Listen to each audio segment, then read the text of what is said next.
And this, of course, comes after weeks of viral videos from a young man YouTuber who was literally creeping around daycares by himself, making claims about fraud that were not there. And then the vice president and the FBI director were retweeting these videos without even verifying if they were true.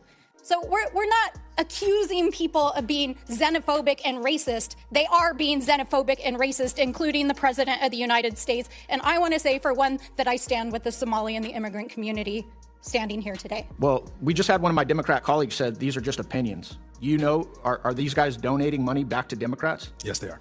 I'd like to enter into the record, Mr. Chairman, an article from Breitbart News saying, with the title being Database Searches Show Somali Fraudsters Funding Democrat Politicians. So these aren't opinions. Without objection. There's actually reporting on this.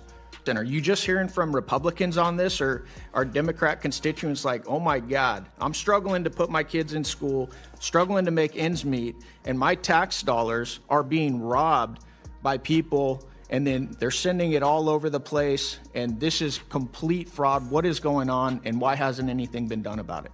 I'll give you a personal example. So my family, my in-laws in particular, are politically diverse. A lot of them vote for Democrats, and they're fairly apolitical. They're not like me, all plugged in.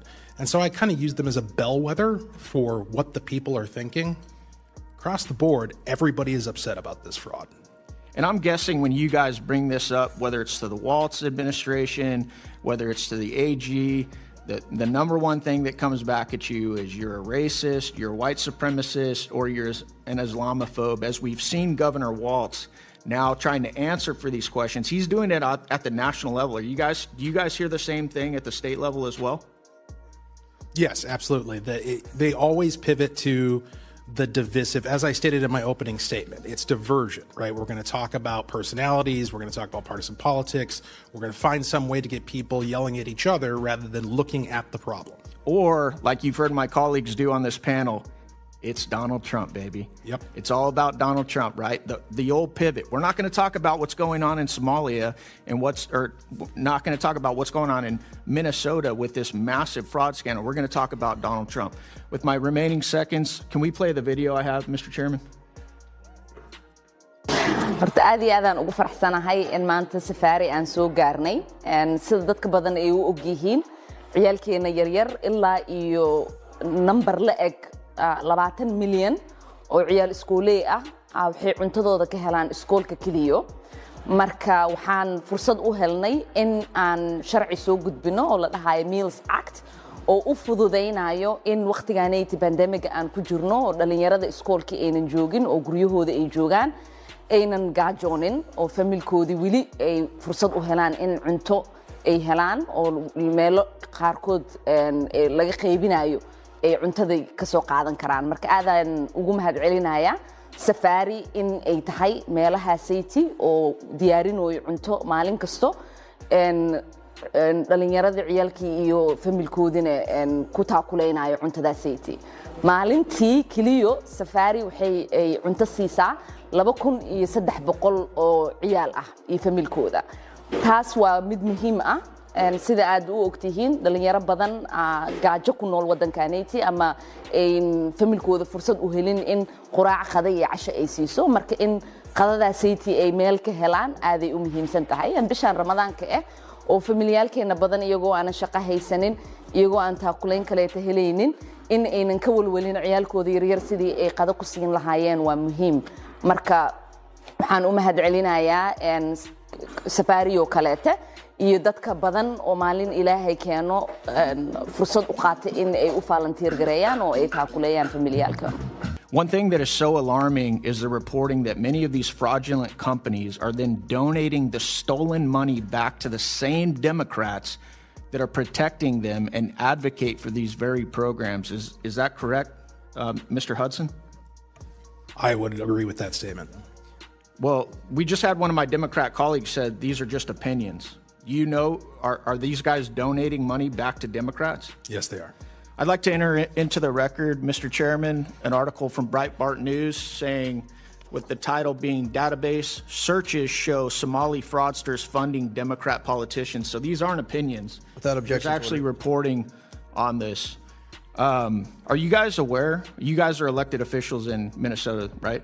Are you guys aware of the reporting that some of the stolen money is getting funneled back to the Islamic terror group Al-Shabaab in Somalia? Mr. Robbins. Yes, sir. And we have evidence of it going back as far as 2012, where a man was convicted of sending $21,000 to Al-Shabaab. In 2011, 2 Minnesota women were convicted of sending money to different groups.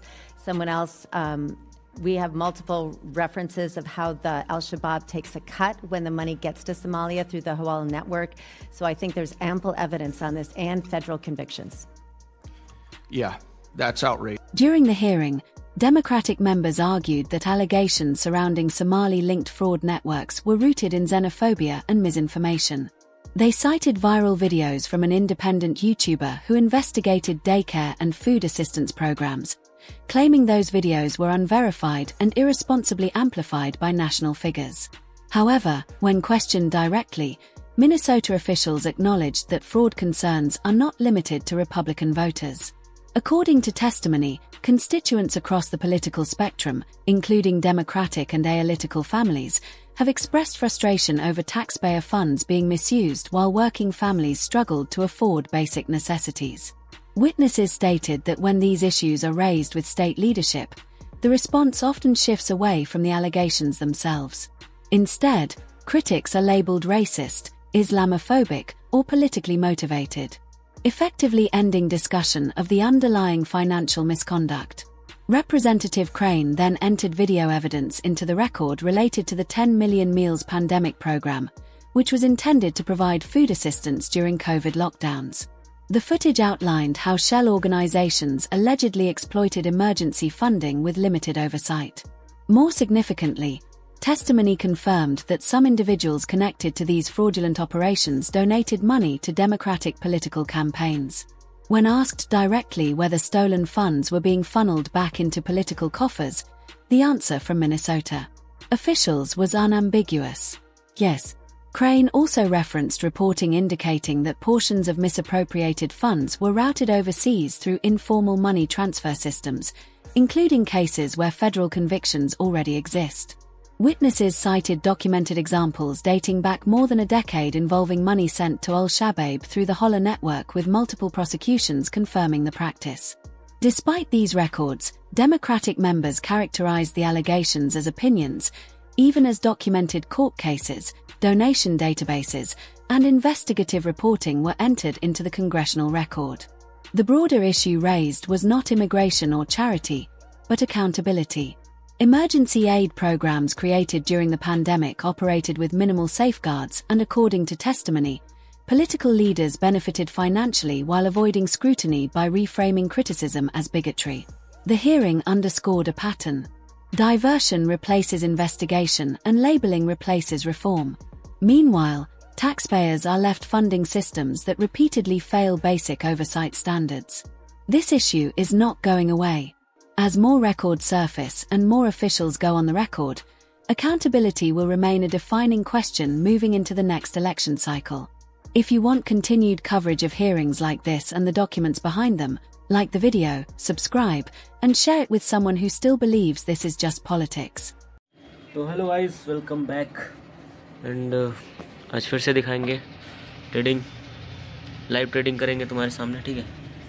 इसको phone को यहाँ रखते हैं, दिखाते हैं आपको live trading. Live trading बोलते किसको है भाई, तुम्हारा दिखाएगा, टेंशन ना लो, समझ रहे, देखते जाओ बस तुम। सिस्टम देखो, ये कैंडल अगर वो करेगी ना, क्या बोलते हैं, रेड नहीं रेड नहीं, ग्रीन, तो फिर देखते हैं, करवाते हैं, तुमको ट्रेडिंग दिखाते हैं। देखिए गाइस, आज दिन है संडे, तो संडे के दिन फ्लक्चुएशन रहता है बहुत ज़्यादा। शो देख सकते हैं कितना फ्लक्चुएशन है, ऊपर नीचे कैसे हो रहा है, ऐसे ऐसे ऐसे ऐसे ऐसे ऐसे हो रहा है।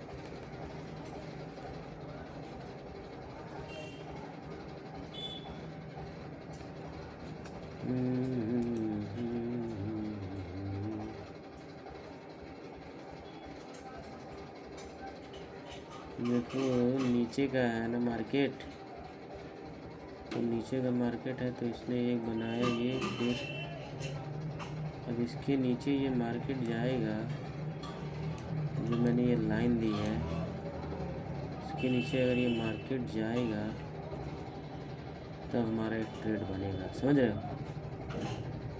तो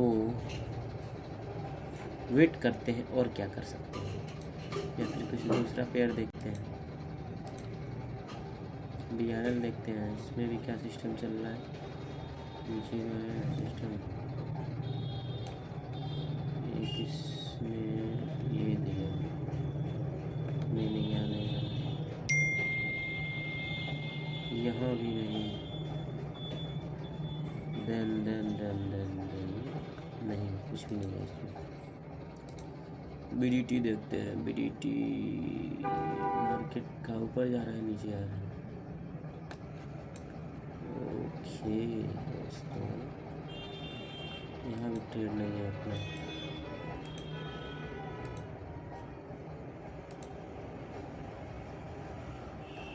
यहाँ नीचे जा रहा है,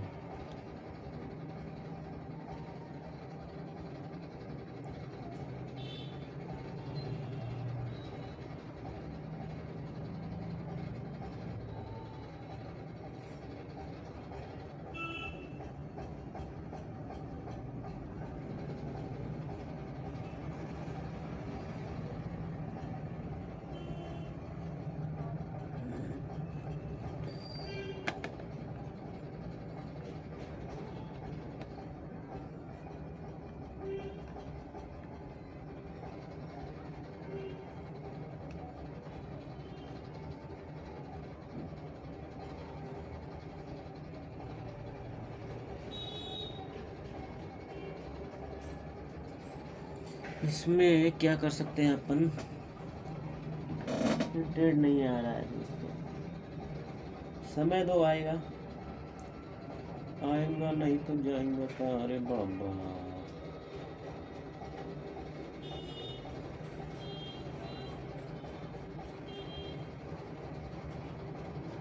ये मार्केट में चल क्या रहा है। अच्छा संडे है ना, संडे के दिन यही होता है, संडे बिल्कुल बेकार होता है।